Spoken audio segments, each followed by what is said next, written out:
Hello dear student, welcome back to another video. Class 11 का lecture number 8। Last lecture में हम लोगों ने कवर किया था कोऑर्डिनेटिक इक्वेशन। इनके जो फार्मूले होते थे एंड जो कॉन्सेप्ट होते थे वो सारी चीजें हम लोगों ने एक एक करके कवर किया। आगे के लेक्चर में हम लोग बात करेंगे वेक्टर अलजेब्रा। वेक्टर को हम लोग जो फिजिक्स का यूनिट चलेगा वहां पे भी हम लोग वेक्टर को स्टडी करेंगे। अभी हम लोग का टॉपिक क्या चला, मैथमेटिकल टूल्स। अभी मैथ के पॉइंट ऑफ व्यू से देखेंगे। आइए देखते हैं वेक्टर कितने टाइप के होते हैं, टाइप ऑफ वेक्टर एंड इनकी जो प्रॉपर्टी होती है वो मैं आपको सिखाऊंगा अभी, ठीक है।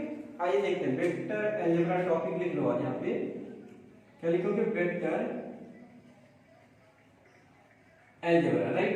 देखिएगा वेक्टर अलजेब्रा में सबसे पहले छोटी छोटी चीज मैं आपको यहाँ पे ये बता दूं, जैसे a large number of physical quantity exist in nature in surrounding. इस दुनिया में, इस ब्रह्मांड में बहुत सारी भौतिक राशियां एग्जिस्ट हो रही है। तो उन भौतिक राशियों को लोगों ने कैटेगराइज कर लिया, कुछ को इनके अंडर में रखा, कुछ इनके अंडर में रखा। तो अभी मैं यहाँ पे आपको टू क्वांटिटी बताऊंगा जो आपने सुना होगा 9th स्टैंडर्ड में, scalar quantity and vector quantity. एक बार मैं यहाँ पे अगेन एक्सप्लेन करने जा रहा हूँ। आइए देखते हैं। फर्स्ट यहाँ पे आप ये लिख लो स्केलर क्वांटिटी। क्या लिखोगे बेटा, स्केलर क्वांटिटी। देखिए स्केलर क्वांटिटी क्या होता है, which physical quantity do not have direction but have only magnitude is called scalar quantity, right. यानी मैं शॉर्ट में ये लिख लूं, हैव ओनली, क्या लिख सकता हूं मैं, हैव ओनली मैग्नीट्यूड। यानी स्केलर क्वांटिटी जो होगी उनके पास क्या होगा, ओनली मैग्नीट्यूड। मैं यहाँ पे डिफिनेशन लिख लूं, यानी दिस फिजिकल क्वांटिटी, क्या लिखोगे बेटा, this physical quantity do not have direction, these physical quantity do not have direction but have only magnitude, but have only magnitude। यानी वो भौतिक राशियां जिनको मेजर करने के लिए केवल परिमाण की आवश्यकता होती है, दिशा की नहीं, ऐसे भौतिक राशियों को हम लोग क्या बोलते हैं, स्केलर क्वांटिटी, यानी अदिश राशि। फॉर एग्जाम्पल मैं यहाँ पे बात करूं, जैसे डिस्टेंस ले लीजिए, डिस्टेंस, एनर्जी ले लीजिए, एनर्जी, स्पीड, टाइम, etc। तो बात समझ में आ गई। स्केलर क्वांटिटी यानी वो भौतिक राशियां which physical quantity do not have direction but have only magnitude is called scalar quantity. And जो सेकंड लोगों ने बोला उन्हें क्या बोलते हैं हम लोग, वेक्टर क्वांटिटी। अब तो बात समझ में आ गई होगी। वेक्टर क्वांटिटी यानी बोथ हैव क्या लिखोगे, magnitude as well as direction. मैंने क्या लिख लिया शॉर्ट में, बोथ है magnitude as well as direction. यानी दीज फिजिकल क्वांटिटी मैं यहाँ पे लिख भी दे रहा हूं, these physical quantity do have direction as well as magnitude. Hindi में क्या बोलोगे, वह भौतिक राशियां जिनको मापने के लिए परिमाण के साथ साथ दिशा की भी आवश्यकता होती है, ऐसी राशि को हम लोग बोलते हैं सदिश राशियां। यानी which physical quantity do have direction but do have direction as well as magnitude is called vector quantity, right. For examples अगर हम लोग बात करें तो डिस्प्लेसमेंट, क्या लिख लेना एग्जांपल में, डिस्प्लेसमेंट एंड फोर्स भी आप लिख सकते हो, फोर्स, वेलोसिटी भी लिख सकते हो। क्या लिखोगे बेटा, वेलोसिटी। मैं आगे ईटी से लिख दे रहा हूँ, राइट। तो आपको क्लियर हो गया होगा कि स्केलर क्वांटिटी क्या होता है एंड वेक्टर क्वांटिटी क्या होता है। एक बार अगेन रीड कर लो। वेक्टर क्वांटिटी यानी जिन भौतिक राशियों के पास डायरेक्शन एंड मैग्नीट्यूड दोनों होती है उन्हें क्या बोलते हो, वेक्टर क्वांटिटी। यानी जिनके पास केवल मैग्नीट्यूड होता है, डायरेक्शन नहीं होती है, उन्हें हम लोग क्या बोलते हैं, स्केलर क्वांटिटी। Clear guys. आइए टाइप ऑफ वेक्टर में सिखाऊं। पहले मैं रिप्रेजेंटेशन ऑफ वेक्टर आपको यहाँ पे सिखाऊं, इसको अच्छे से रीड कर लेना कि ये ऑलवेज यूज होता है बेटा। हमेशा कोई भी टॉपिक आप पढ़ रहे हो पूछी जाएगी कि ये क्वांटिटी स्केलर है और वेक्टर है, आपसे पूछा जाएगा। अब यहाँ पे मैं हेडिंग डालूंगा रिप्रेजेंटेशन ऑफ वेक्टर।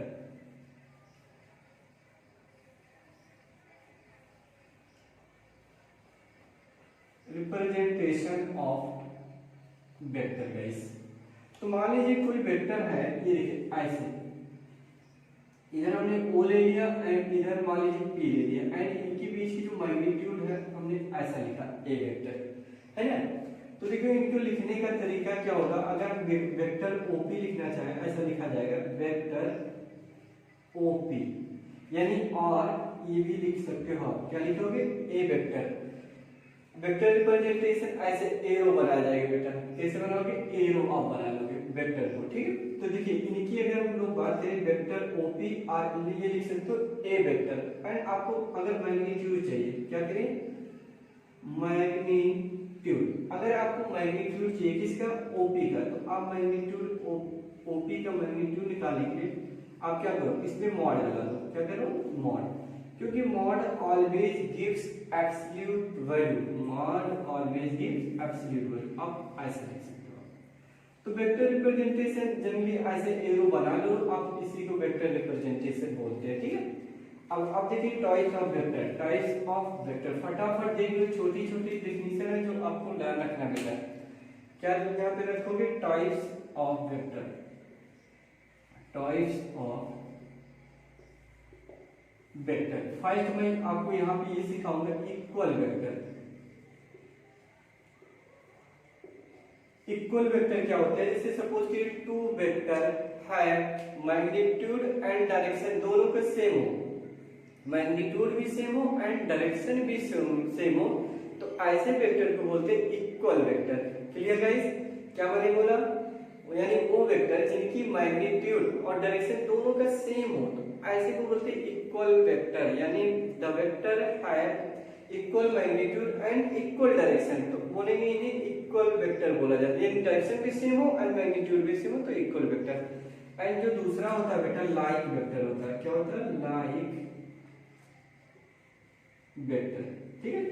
अब लाइक वेक्टर का मतलब जिन मान लीजिए टू वेक्टर है, दोनों की डायरेक्शन सेम, मैग्नीट्यूड इक्वल हो नहीं इक्वल हो कोई मायने नहीं, बट डायरेक्शन सेम होना चाहिए। मान लो एक वेक्टर ये ए वेक्टर है एंड ये जो दूसरा वेक्टर है ये दूसरा वेक्टर है ये बी, यानी वो वेक्टर जिनकी डायरेक्शन सेम हो, मैग्नीट्यूड की बात में नहीं बोला गया, सिर्फ डायरेक्शन दोनों की अगर सेम हो तो ऐसे वेक्टर को बोलते हैं लाइक वेक्टर, ठीक है बेटा। और थर्ड क्या आ जाएगा, अनलाइक वेक्टर, क्या लिखोगे, अनलाइक वेक्टर। अनलाइक वेक्टर का मतलब डायरेक्शन अपोजिट हो, ए वेक्टर हो गया तो दूसरा क्या हो जाएगा, बी वेक्टर, इन्हें हम क्या बोलेंगे, अनलाइक वेक्टर। और जीरो वेक्टर भी होते हैं, नेगेटिव वेक्टर भी होते हैं, है ना, पॉइंट वेक्टर भी होते हैं। तो ये सब छोटी छोटी डेफिनेशन ये आप याद रखो, बट इनको रिप्रेजेंटेशन भी याद रखना आपको। मैं आपको यहाँ पे अभी सिखाऊंगा डिस्प्लेसमेंट वेक्टर क्या होता है, आइए इसको अच्छे से आप नोट कर लेना।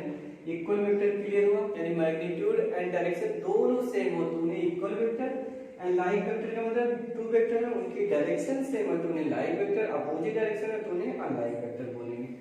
जीरो वेक्टर, नल वेक्टर, ये सब आप पॉइंट देख लेना अपने, ठीक है, बट इसको थोड़ा सा ध्यान रखोगे आप। मैं आपको यहाँ पे क्या सिखाऊंगा, ठीक है बेटा। आप देखिए यूनिट वेक्टर पहले मैं आपको सिखाऊं, यूनिट वेक्टर, ठीक है, यूनिट वेक्टर। यूनिट वेक्टर को मान लो ऐसे लिखा जाएगा, ए यूनिट वेक्टर क्या होता है, जैसे सपोज करिए ये कोई वेक्टर है ए वेक्टर, ठीक है, ये ओ है एंड पी है, हमें इसका यूनिट वेक्टर निकालना है। तो यूनिट वेक्टर निकालने का तरीका ये होता है, A unit vector equal to ये जो लिखा है A vector divided by mod A vector, तो ऐसे यूनिट वेक्टर आप निकाल सकते हो किसी भी वेक्टर का। अगर यूनिट वेक्टर निकालना है तो क्या करो, जो वेक्टर दिया है उसका मॉड निकाल लो, क्या निकालो, मॉड्यूलस निकालो एंड डिवाइड कर लो, तो क्या मिल जाएगा, यूनिट वेक्टर।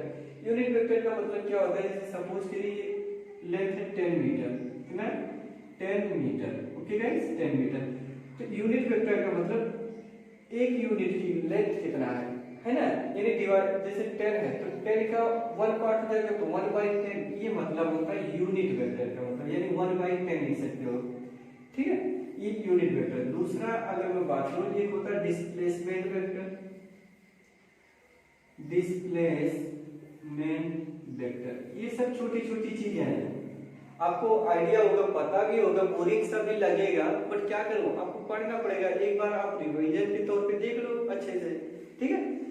इनका तो पूछेगा नहीं कि चलो बताओ डिस्प्लेसमेंट वेक्टर क्या होता है, बट इनका एप्लीकेशन अपन को तो आना चाहिए अच्छे से ना, तो एप्लीकेशन अच्छे से सीख लेते हैं, फिर उसको हम अप्लाई कैसे करेंगे वो उसका आइडिया लग जाएगा, प्रैक्टिस करते रहेंगे, ठीक है। साथ साथ देख लो अच्छे से यूनिट वेक्टर, बट याद रखना, जैसे सपोज करें मैं यहाँ पे यूनिट वेक्टर चल रहा, मान लीजिए मैंने दे दिया A vector equal to a1 i cap, a2 j cap and a3 k cap, क्या लिखा, if a vector equal to a1 i cap, a2 j cap and a3 k cap, आपसे पूछा जा रहा find unit vector of a, यानी आपको unit vector आपको बताना है किसका, a का, तो कैसे निकालोगे आप, देखो बेटा मॉड निकालने का तरीका अभी मैंने आपको सिखाया, मॉड निकालने का तरीका क्या होता है, i के कोफिशिएंट का स्क्वायर प्लस j के कोफिशिएंट का स्क्वायर प्लस k के कोफिशिएंट का स्क्वायर, यानी आप यहाँ पे लिख सकते हो a1 square plus a2 square plus के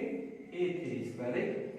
यूनिट वेक्टर लिख लो, क्या लिखोगे, चलो बताओ आप, a वेक्टर यानी ये लिखो a वेक्टर पे ही लिख लोगे, a i cap, a1 i cap, a2 j cap plus a3 k cap and divided by this का मतलब a1 square plus a2 square plus a3 square, ये यूनिट वेक्टर आपको मिल गया, ऐसे निकाल लोगे गाइस, क्लियर, बहुत आसान है बेटा, कुछ करना नहीं, मार्क्स में आ जाते हैं 1 मार्क्स 2 मार्क्स में ऐसे ऐसे छोटे छोटे क्वेश्चन आते हैं जो कि फ्री के मिलते हैं, बट कॉन्सेप्ट पता होना चाहिए, ठीक है।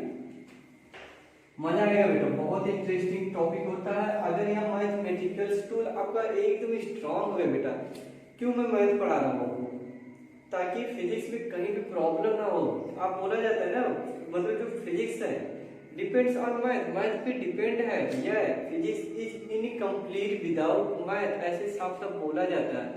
अगर हम फिजिक्स के डेप्थ में जाना चाहते हैं, है ना, go on the depth on physics, physics की गहराइयों में जाना चाहते हैं, तो बेसिक एलिमेंट्री मैथ आपको आना चाहिए अच्छे से, तो वही चीज अभी हम लोग सिर्फ प्लान बना रहे हैं, सीख रहे हैं, धीरे धीरे स्ट्रॉन्ग करें अपनी बेस, ताकि फिजिक्स में प्रॉब्लम ना हो। जैसे हम लोग का टॉपिक आ जाएगा, जैसे सपोज करिए मान लीजिए एरर पढ़ा रहा हूँ मैं, तो वहां से अपना फ्लो बन जाएगा, एरर पढ़ेंगे, डायमेंशनल एनालिसिस पढ़ेंगे, वेक्टर पढ़ेंगे, फोर्स, ऐसे हम लोग टॉपिक चलता रहेगा, फटाफट कवर करते रहेंगे, न्यूमेरिकल्स लगाएंगे, बहुत ज्यादा टॉपिक कंप्लीट होने के बाद न्यूमेरिकल पर फोकस आएगा, न्यूमेरिकल लगाएंगे तो इन सब का यूज पड़ेगा वहां पे हम लोग का, इसलिए हम लोग पढ़ रहे हैं अभी, ठीक है। तो चलिए बाद में बात करते रहेंगे हम लोग, बट आप लोग मेंटली ये सेट कर लो कि अभी हम लोग मैथ ही पढ़ रहे हैं, और कैसा मैथ पढ़ रहे हैं, मैथमेटिकल टूल्स यानी फंडामेंटल मैथ पढ़ रहे हैं, किस पर्पस से, कि फिजिक्स में हम लोग को प्रॉब्लम ना हो, रोना ना पड़े वहां पे हम लोग को, ठीक है, कि काश यार मैथ पढ़ा होता अच्छा रहता है, ऐसा बात ही नहीं होगा कि मैथ का स्टूडेंट हूँ या बायो का स्टूडेंट हूँ, इक्वल मैं देख के पढ़ा रहा हूँ, यानी मैथ के पॉइंट ऑफ व्यू से फिजिक्स के स्टूडेंट हो या मैथ के स्टूडेंट हो, बायो के स्टूडेंट, सबके लिए इंपॉर्टेंट टॉपिक चलिए, कॉमन चीजें चलिए, ठीक है। डिस्प्लेसमेंट वेक्टर देखो हेडिंग में यहाँ पे डाल दे रहा हूँ, डिस्प्लेसमेंट वेक्टर गाइस। आइए डिस्प्लेसमेंट वेक्टर क्या होता है, मान लीजिए एक ट्रायंगल हमने बनाया, ये क्या हमने बनाया, ये मान लीजिए O है एंड ये A है एंड ये क्या है B है, और फिर इसको ऐसे ज्वाइन किया, ये ऐसे और इसको ऐसे। आइए यहाँ पे हम लोग बात करें तो देखिए OA वेक्टर, आप लिखने का तरीका देखो, OA वेक्टर, और इसमें देखो कौन ऐड हो रहा है, AB ऐड हो रहा है, तो आप लिख लो AB वेक्टर इक्वल टू, देखिए एडिशन तभी कर सकते हो जब टू वेक्टर का टेल कॉमन हो, क्या टेल कॉमन, देखो इसका टेल कॉमन, तो देखो ए वेक्टर और ए वेक्टर एक ही तो वेक्टर है, इक्वल टू ये, यानी क्या लिख सकते हो OB वेक्टर। अब आप मेरे को बताओ AB वेक्टर इक्वल टू क्या लिख सकते हो, OB vector minus OA vector. काफी इंपॉर्टेंट से रिजल्ट आपको दिख रहा होगा, ये सब देखो AB लिखा तो पहले देखो जो बाद में है यहाँ पे देखो बाद में वो पहले आ गया, और जो पहले है वो बाद में आ गया। कितना अच्छा रिजल्ट आ रहा है। देखो A B equal to O B minus O A. अगर मैं आपसे पूछूं पी क्यू तो आप क्या बोलोगे मेरे को, बोलो P Q vector equal to लिखोगे तो लिखोगे O Q vector minus O P vector. Clear. अगर मैं आपसे पूछूं आर एस वेक्टर तो क्या लिखोगे ओ एस वेक्टर माइनस के ओ आर वेक्टर। यानी जो पहले होगा वो बाद में आ जाएगा और जो बाद में होगा वो पहले आ जाएगा। लिखते हो ये हम लोग का रहा टाइप्स ऑफ वेक्टर। क्या क्या मैंने बोला, जीरो वेक्टर होते हैं, नॉन वेक्टर होते हैं, live vector, unlive vector, unit vector, equal vector, है ना, एंड कोप्लेनर वेक्टर होते हैं, लीनियर वेक्टर भी होते हैं, है ना। ऐसे बहुत सारे वेक्टर होते हैं बट उन सबका हम लोग को काम नहीं है। सिर्फ जो जो काम की चीजें वो लोग हम लोग डिस्कस कर लेंगे अभी, ठीक है। आइए इसके बाद हम लोग देखते हैं थोड़ा सा। यहाँ पे देख लो मल्टीप्लीकेशन ऑफ वेक्टर। यहाँ पे आप देख लो multiplication of vector, multiplication of vector. Okay guys, first ये देखो बेटा, मान लीजिए म्यू ले लिया हमने और लेम्डा इनटू ए वेक्टर। आप इसको ये भी तो लिख सकते हो म्यू लेम्डा इनटू ए वेक्टर, या इसको ये लिख सकते हो म्यू लेम्डा इनटू ए वेक्टर, कोई दिक्कत नहीं होगी। एंड सेकेंड देखो, अगर मैं मान लो लेम्डा प्लस म्यू लिखा तो लिखा कांस्टेंट है, लेम्डा एंड म्यू क्या कांस्टेंट है, तो लेम्डा प्लस म्यू इनटू ए वेक्टर। तो इसको मैं क्या लिख सकता हूँ बताओ, ये लिख सकता हूँ ना लेम्डा ए वेक्टर प्लस म्यू इनटू ए वेक्टर, ये भी लिख सकते हैं, आराम से लिख सकते हैं, कोई प्रॉब्लम नहीं आएगी। एंड थर्ड की अगर हम लोग बात करें तो लेम्डा इनटू, मान लो क्या लिखा हमने लेम्डा इनटू म्यू इनटू ए वेक्टर। ऐसा ही है डिट्टो, मैंने खाली ऑर्डर चेंज कर लिया फिर भी वही आ जाएगा लेम्डा इनटू ए वेक्टर। तो ये अगर हम मान लीजिए कोई भी वेक्टर है, अगर हम मान लीजिए मल्टीप्लाई करते हैं किसी सम कांस्टेंट से तो कोई फर्क नहीं पड़ेगा, उसमें चेंज नहीं आता, डायरेक्शन वही का वही रहेगा। चलिए आगे देखिए एडिशन ऑफ वेक्टर। हेडिंग डालो फटाफट, देखो addition of vector, addition of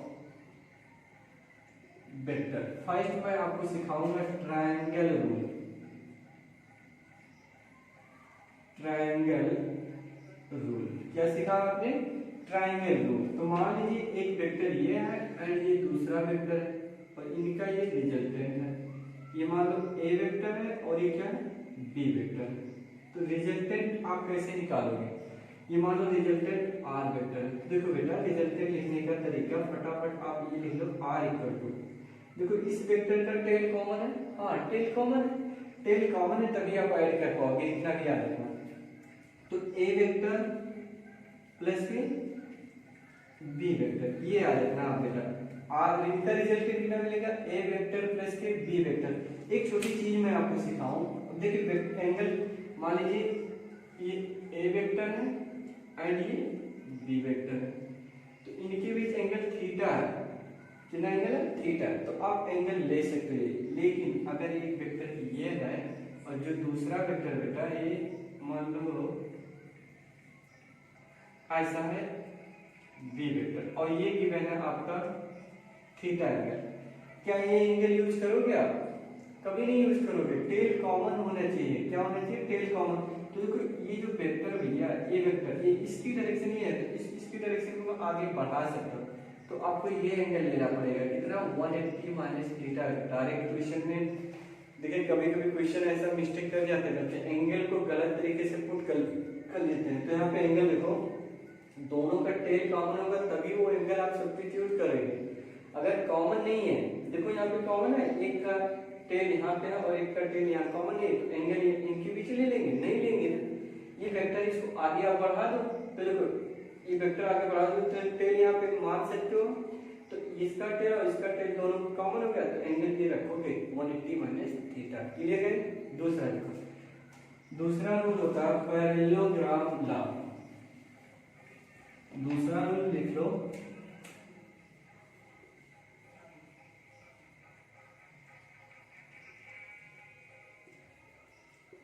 parallelogram law. मान लीजिए एक वेक्टर ये ए वेक्टर है एंड ये क्या है बी वेक्टर है ना, ए वेक्टर है और ये बी वेक्टर है। तो गाइस इसको आप डॉट डॉट करके ऐसे आप बना सकते हो एंड इसके पैरेलल एक लाइन यहाँ ड्रा कर सकते हो, देखो ऐसे लिख सकते हैं एंड इसको ये आप ऐसे ज्वाइन कर सकते हो। तो इसको मान लो आर वेक्टर, तो देखो ये वाला इसके पैरेलल है तो ये कितना हो जाएगा, बी वेक्टर हो जाएगा। तो यहाँ पे आर रिजल्टेंट अभी भी वही मिलेगा आपको, ए वेक्टर प्लस के बी वेक्टर, कितना रिजल्टेंट मिलेगा।